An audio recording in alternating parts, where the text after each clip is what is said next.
When one considers how our world is structured, our thoughts, nebulous as they may be, are articulated in purely visual terms.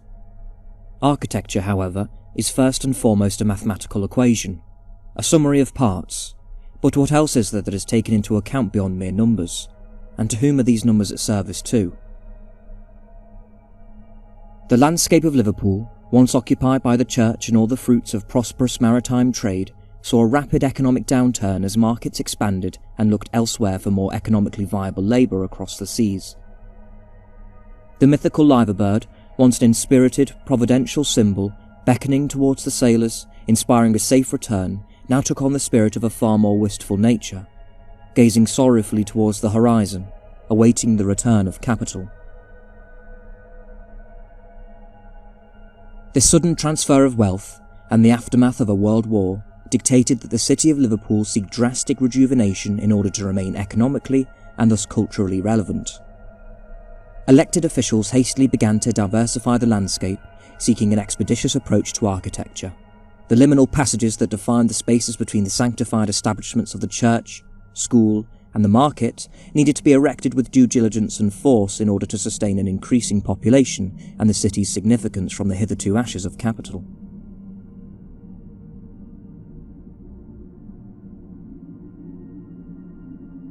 The Liverpool Anglican Cathedral was drafted by Sir Giles Gilbert Scott in 1901. The appointed aesthetic, however, recalled that of the Gothic, a style long preceding the structure by some 500 years. During its very conception, the revival-style architecture was a romantic reanimation of that what has already passed.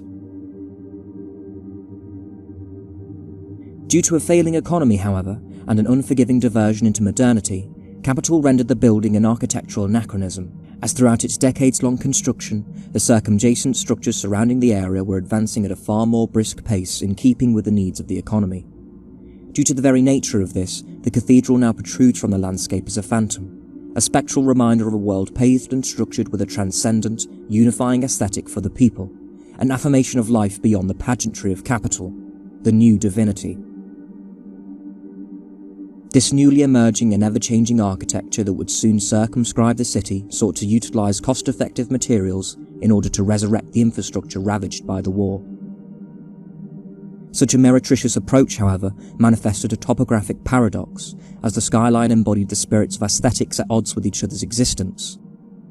Tradition and capital now contentiously intertwined like a thorned wreath.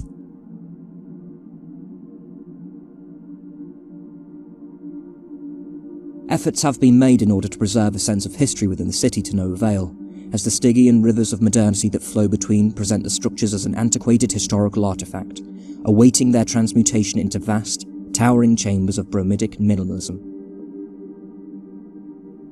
The Liverpool de Rêve is defined by these aesthetic anomalies, a discordant reminder of the historical amnesia amidst the embrace of a metropolitan improvidence.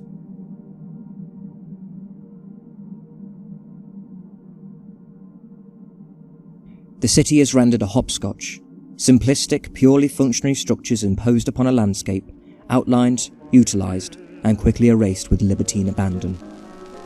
This is romance, it's a moment of splendor, yet you fail to surrender to a night such as this.